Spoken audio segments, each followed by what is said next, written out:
Il y a des moments où la vie nous place devant un miroir invisible. Nous contemplons les choix que nous avons faits et nous nous demandons « Est-ce vraiment la vie que je veux mener ou seulement un rôle que l'on m'a appris à jouer ?» Ces questions ne surgissent pas par hasard. Elles sont des murmures de notre essence, nous invitant à abandonner les masques que nous avons construits et à affronter la vérité de ce que nous sommes. Quand tout semble perdre son éclat, les objectifs autrefois si clairs, les réussites qui promettaient satisfaction, nous ressentons le poids d'une déconnexion intérieure. C'est comme si nous marchions dans un labyrinthe dans lequel nous n'avions jamais choisi d'entrer, coincés entre ce que l'on attend de nous et ce que notre cœur désire réellement. Ce malaise n'est pas notre ennemi. Il est le premier signe qu'un appel plus profond attend d'être entendu. Se questionner sur le chemin de sa vie demande du courage. Cela revient à admettre que nous suivons peut-être une voie qui ne nous appartient pas, mais c'est aussi une opportunité de recommencer. Ce doute, aussi inconfortable soit-il, est l'étincelle qui nous invite à créer une existence authentique, une vie que nous ne faisons pas que vivre, mais que nous ressentons comme véritablement nôtre. Carl Jung, l'un des penseurs les plus influents du XXe siècle, nous offre une clé pour comprendre le voyage de la connaissance de soi, l'individuation. Pour Jung, la vie ne commence pas avec l'accumulation de titres, de biens ou de reconnaissance extérieure. Elle s'épanouit véritablement lorsque nous nous aventurons à intégrer toutes les facettes de ce que nous sommes, lumière et ombre, raison et émotion, masque et essence. L'individuation n'est pas une ligne droite ni une destination à atteindre. C'est un processus continu, une danse délicate entre ce que nous montrons au monde et ce que nous cachons, parfois même à nous-mêmes. Jung l'a décrit comme une réconciliation intérieure, où nous cessons de nous définir uniquement par ce qui est accepté ou attendu, et nous nous permettons d'embrasser ce qui est authentique, même imparfait. Plus qu'un concept théorique, l'individuation est une pratique de vie. C'est ce moment où nous arrêtons de tenter de nous conformer aux attentes des autres et où nous commençons à nous façonner de l'intérieur. Jung nous rappelle qu'il n'y a pas d'âge idéal pour entreprendre ce voyage. Il suffit d'avoir le courage de regarder en soi et la volonté de découvrir ce qui nous rend véritablement uniques. Dès notre plus jeune âge, nous apprenons à porter des masques. Ces masques ne sont pas faits pour tromper, mais pour nous protéger, pour nous adapter. Carl Jung appelait ce masque la persona, une construction façonnée par les attentes de la famille, de la culture et de la société. C'est ce que nous montrons au monde, une armure que nous portons pour nous intégrer et être acceptés. La persona a son utilité. Elle nous aide à naviguer dans les complexités de la vie, à construire des relations et à jouer des rôles nécessaires au quotidien. Mais le problème survient lorsque nous confondons ce masque avec ce que nous sommes réellement. Le professionnel accompli, l'ami fiable, le partenaire idéal, tout cela peut devenir une prison invisible. Reconnaître que nous sommes plus que notre persona est libérateur, mais aussi difficile. Cela exige que nous regardions au-delà de ce que les autres attendent de nous et que nous affrontions les parties de nous-mêmes que nous avons dissimulées. C'est le début d'un processus qui ne vise pas à détruire le masque, mais à l'équilibrer avec notre essence. Après tout, vivre avec authenticité ne signifie pas abandonner la persona, mais s'assurer qu'elle ne nous efface pas. De l'extérieur, tout semble en ordre. Une carrière solide, des relations stables, une vie que beaucoup envieraient. Mais, à l'intérieur, quelque chose ne va pas. Une sensation troublante, presque imperceptible au début, comme une voix qui murmure qu'il manque quelque chose. Ces fissures dans le masque, si bien décrites par Carl Jung, marquent le début d'un appel plus profond, une invitation à découvrir qui nous sommes réellement. Ces fissures apparaissent souvent lors de crises, une carrière qui a perdu son éclat, une relation qui ne nourrit plus le cœur, ou une routine étouffante. C'est comme si la vie nous secouait, nous forçant à examiner les rôles que nous avons acceptés sans les remettre en question. La personne qui semblait autrefois si performante commence à s'effriter. Le masque, qui nous offrait auparavant sécurité et stabilité, devient une barrière à notre croissance. C'est dans ce malaise que surgissent les questions les plus essentielles. Qui suis-je au-delà de cela?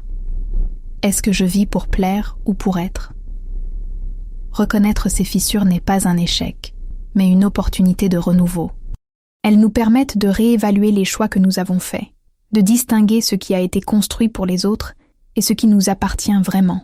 Ces crises ne sont pas des obstacles, mais des cadeaux, une ouverture pour voir au-delà des attentes extérieures et commencer à bâtir une vie qui non seulement semble juste, mais qui résonnent profondément avec notre être. La connaissance de soi, c'est comme allumer une lanterne dans une pièce sombre. Elle révèle des recoins que nous avions ignorés, nous permettant de voir non seulement nos forces, mais aussi nos vulnérabilités. C'est le premier pas vers une vie authentique, car sans savoir qui nous sommes, comment pouvons-nous décider de ce que nous voulons vraiment? Ce processus demande du courage, car regarder en soi signifie souvent affronter des vérités que nous préférerions éviter. Cependant, la connaissance de soi n'est pas un objectif fixe, mais un voyage continu. Elle ne se produit pas d'un coup, comme un éclair de génie. Elle se construit petit à petit, dans les petits malaises, les doutes persistants et les choix difficiles que nous faisons tout au long de notre vie. Chaque question que nous nous posons, pourquoi suis-je insatisfait? Ou qu'est-ce qui compte vraiment pour moi? Nous entraîne un peu plus loin dans ce processus transformateur. En apprenant à mieux nous connaître, nous commençons à vivre avec plus d'intention. Nous cessons d'être prisonniers des attentes extérieures et nous alignons nos décisions sur nos valeurs les plus profondes. Cette clarté ne nous donne pas seulement une direction, mais nous rend également le pouvoir de choisir une vie qui résonne avec notre véritable essence. En fin de compte, la connaissance de soi est un acte de liberté, la liberté d'être pleinement soi-même. Être authentique, c'est avant tout un acte de courage. C'est choisir de montrer au monde qui nous sommes, sans masque, sans filtre, sans chercher à plaire à tout prix. Mais cette authenticité n'est pas seulement une expression de liberté, elle en est la source même. En vivant selon nos convictions, nous nous libérons des chaînes des attentes extérieures et trouvons une force intérieure qui nous guide vers ce qui compte vraiment. Cette liberté, toutefois, ne consiste pas à faire ce que l'on veut à tout prix. Elle est plus profonde. C'est la liberté de vivre en accord avec nos valeurs, même lorsque cela signifie prendre des décisions difficiles ou affronter des critiques. C'est choisir un chemin qui n'est peut-être pas le plus facile, mais qui est, sans aucun doute, le plus vrai. Et cette vérité, lorsqu'elle est cultivée, apporte une sensation de légèreté, comme si nous respirions enfin l'air pur d'une vie qui a du sens. L'authenticité transforme non seulement notre relation à nous-mêmes, mais également à autrui. Lorsque nous nous montrons tels que nous sommes réellement, nous attirons des personnes qui apprécient notre essence, et non seulement notre apparence. Nous créons des connexions plus profondes, qui reflètent la liberté de vivre avec intégrité. Après tout, être authentique est l'acte le plus libérateur que nous puissions accomplir, car il nous permet de vivre sans peur d'être jugé ou rejeté. Être authentique n'est pas seulement un acte de transformation personnelle, mais aussi une force qui rayonne dans le monde qui nous entoure. En vivant selon notre essence, nous inspirons les autres à faire de même. Notre courage à abandonner les masques et à embrasser notre véritable nature devient un exemple silencieux, mais puissant, prouvant qu'il est possible de mener une vie significative et sincère. L'authenticité crée un impact différent. Il ne s'agit pas de réussite matérielle ou de reconnaissance extérieure, mais d'une présence qui touche profondément ceux qui nous entourent. Dans la vulnérabilité, nous trouvons notre force, et cette force crée des liens et transforme. Les personnes qui vivent avec authenticité possèdent une capacité unique à établir des relations sincères et à laisser des empreintes durables, même à travers de petits gestes ou des mots simples. Cette transformation dépasse l'individu. Une vie authentique éclaire non seulement notre propre chemin, mais devient aussi un phare pour les autres. En choisissant d'être vrai, nous créons un espace où les autres se sentent en sécurité pour faire de même. L'impact réside moins dans de grands exploits héroïques que dans les graines de changement que nous semons en vivant avec intention et intégrité. Chaque action, chaque choix authentique que nous faisons, laisse une trace dans le monde. C'est là le véritable héritage. Il ne se trouve pas dans les monuments ou les exploits spectaculaires, mais dans les liens que nous cultivons et l'impact que nous avons sur ceux qui nous entourent. Un héritage personnel se construit au quotidien, dans des gestes d'authenticité qui inspirent les autres à rechercher leur propre vérité. L'héritage n'a pas besoin d'applaudissements ni de projecteurs. Il émerge naturellement lorsque nous vivons en accord avec nos valeurs. Il se trouve dans une parole de soutien offerte à quelqu'un, dans une leçon transmise à un ami, ou même dans un exemple silencieux d'intégrité. Ces petits moments résonnent, créant des échos qui dépassent le temps et l'espace. C'est ainsi que le sens de nos choix se multiplie, touchant des vies que nous ne connaîtrons peut-être jamais. Accepter que notre héritage ne repose pas sur de grands événements, mais sur de petites transformations, est un acte d'humilité et de sens. Nous n'avons pas besoin d'être parfaits pour inspirer. Nous devons être vrais. Vivre avec authenticité, c'est planter des graines qui pousseront, même si nous ne sommes pas là pour les voir fleurir. Cette vérité, simple et puissante, rend notre impact sur le monde profondément significatif. Les crises, aussi douloureuses soient-elles, ont une fonction puissante. Elles nous obligent à nous arrêter, réfléchir et réévaluer. Elles agissent comme des tremblements de terre intérieurs qui détruisent de nos certitudes, laissant place à de nouvelles questions. Qui suis-je? Que veux-je vraiment? Ces moments inconfortables, que nous tentons souvent d'éviter, deviennent le point de départ d'une transformation profonde. Lors d'une crise, les vérités que nous ignorions refont surface. La routine qui semblait acceptable devient oppressante. Les objectifs que nous poursuivions perdent leur sens. C'est dans ce chaos que nous sommes invités à regarder en nous-mêmes, au-delà des masques et des rôles que nous jouons, pour découvrir l'essence de ce qui nous anime. C'est comme si la vie nous disait « Vous ne pouvez pas continuer ainsi, il est temps de changer ». Les crises ne marquent pas la fin, mais un nouveau départ. Elles nous poussent à abandonner ce qui ne nous sert plus et à bâtir quelque chose de nouveau. L'inconfort que nous ressentons est le signe d'une croissance, une opportunité de nous reconnecter à notre authenticité. Accepter et apprendre de ces moments, c'est se donner la chance de renaître plus fort, plus conscient et plus aligné avec ce qui compte vraiment. Vivre une vie authentique ne signifie pas chercher la perfection, mais embrasser l'imperfection comme une partie essentielle de notre humanité. Dès notre plus jeune âge, nous sommes pressés de paraître irréprochables, avoir les bonnes réponses, faire les choix parfaits, mener des vies bien ordonnées. Pourtant, c'est dans l'acceptation de nos failles et de nos vulnérabilités que nous trouvons la liberté et la force. L'imperfection n'est pas un défaut à corriger, mais une vérité à comprendre. Elle nous apprend l'humilité, la résilience et la beauté d'être entier malgré nos faiblesses.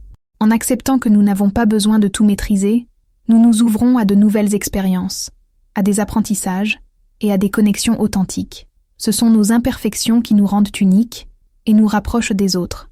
Ce regard bienveillant envers nous-mêmes nous libère du poids des attentes extérieures. Il nous permet de laisser tomber la nécessité de plaire et de nous concentrer sur l'essentiel, vivre en accord avec notre vérité. L'acceptation de l'imperfection n'est pas de la résignation, c'est un acte de courage, car elle nous invite à nous regarder avec compassion, à reconnaître notre valeur et à avancer avec authenticité. La vie se compose de moments simples, et c'est dans ces instants que l'authenticité prend vie. Nous n'avons pas besoin de grands bouleversements ou de gestes spectaculaires pour transformer notre existence.